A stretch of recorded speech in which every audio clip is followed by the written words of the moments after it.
Nous avons la chance de vivre près d'un grand bois et quelle que soit la météo, nous nous y rendons tous les jours avec notre ours pour une balade. Avec les beaux jours et le soleil, nous aimons nous aventurer dans ce bois et découvrir de nouvelles promenades, de nouveaux sentiers afin de changer de notre routine habituelle. C'est d'ailleurs ainsi que j'ai découvert cette partie du bois, une balade le long de l'eau où l'on peut apercevoir de jolies étendues de fleurs, mais également d'ail des ours.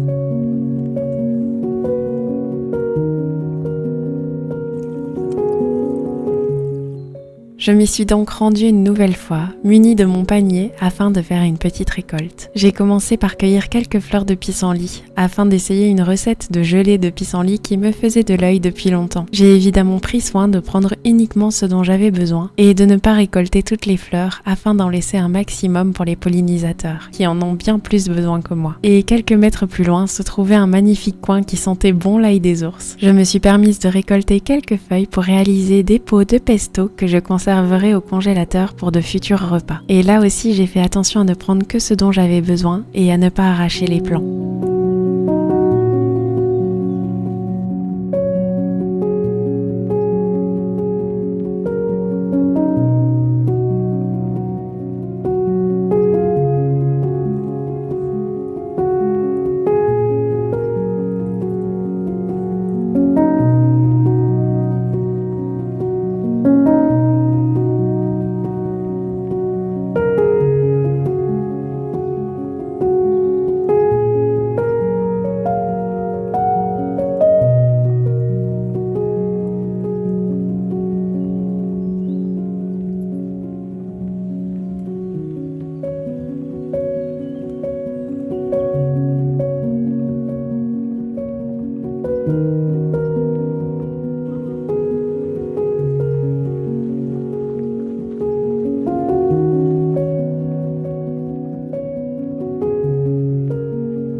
De retour à la maison, j'ai tout de suite voulu préparer la gelée de pissenlit en commençant par laver les fleurs.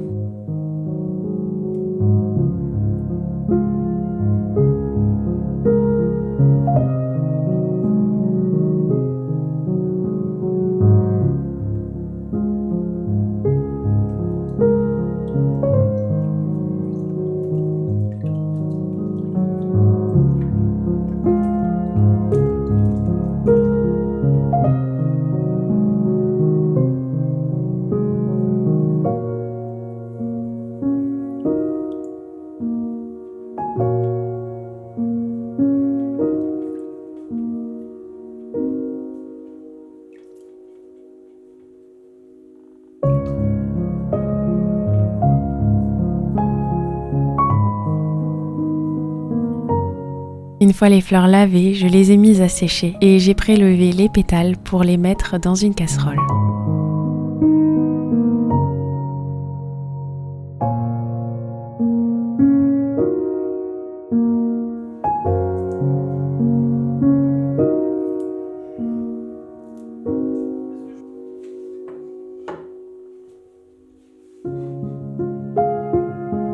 J'ai ensuite ajouté du jus de citron et des morceaux de pommes. Je vous mettrai le lien de la recette que j'ai suivie en barre d'infos. Malheureusement, j'ai mal divisé mes quantités et j'ai mis trop de citron et trop de pommes. Et cela prend un peu le dessus sur le pissenlit. C'est tout de même délicieux et je me ferai un plaisir de la manger, mais je ferai un autre test l'année prochaine en veillant à bien respecter les quantités de la recette pour pouvoir connaître la bonne saveur que doit avoir cette gelée normalement.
J'avais envie de profiter de cette vidéo pour vous montrer également quelques nouveaux aménagements que j'ai réalisés au jardin il y a quelques semaines. J'ai voulu ajouter un nouveau bac au potager pour y cultiver mes fraises. J'ai donc choisi d'utiliser une sorte de gros sac de culture rond afin d'apporter une autre forme au potager et rendre cela un peu plus intéressant. J'ai donc préparé le terrain et j'ai rempli le sac.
À la base, j'avais pour projet de cacher le sac par une structure en branches tressées. Malheureusement, mon idée n'a pas marché car je me suis vite rendu compte que je n'aurais jamais assez de branches pour le faire. J'ai donc finalement utilisé les chutes de la barrière que j'avais utilisée près de mon pommier pour masquer le sac. Et même si c'est pas parfait, ça masque le sac et je trouve quand même le résultat très joli. Ensuite, une fois le bac prêt, plus qu'à planter mes fraises. J'ai choisi des variétés remontantes et non remontantes. Et à l'heure où je vous parle, j'ai pu déguster ma première fraise qui était absolument délicieuse.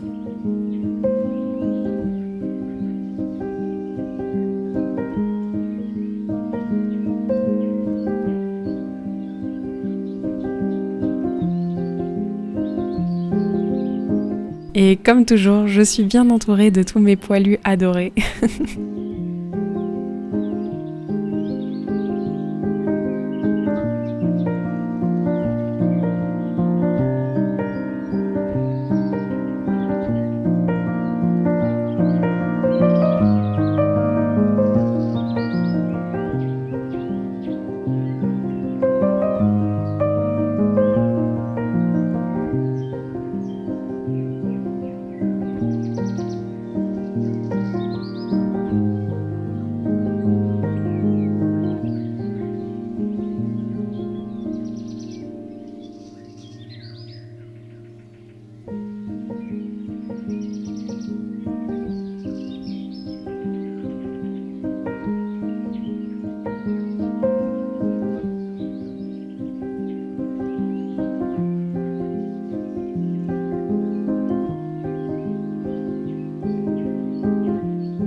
Et cette année, j'ai également planté mes premières pommes de terre. J'ai décidé d'essayer cette culture en pot par manque de place. Le but n'est pas d'avoir une grande récolte, mais surtout de m'amuser, de tester et de découvrir par moi-même. J'avais donc fait germer mes pommes de terre au préalable et je les ai ensuite plantées dans des grands pots dans lesquels j'ai essayé d'apporter pas mal d'engrais.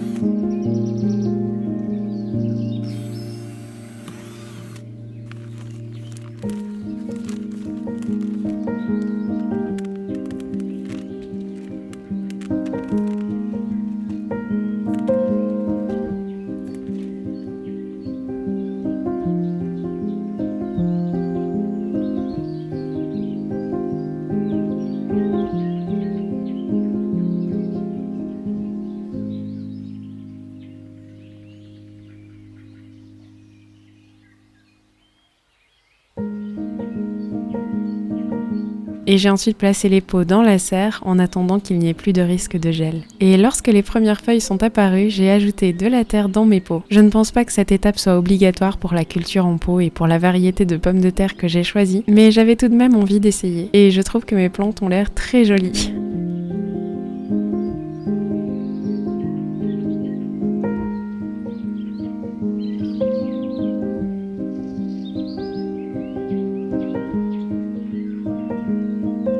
Et cette vidéo est maintenant terminée et comme d'habitude j'espère qu'elle vous aura plu et qu'elle vous aura peut-être inspiré. Moi je vous retrouve très bientôt pour une prochaine vidéo et en attendant je vous fais une tonne de bisous.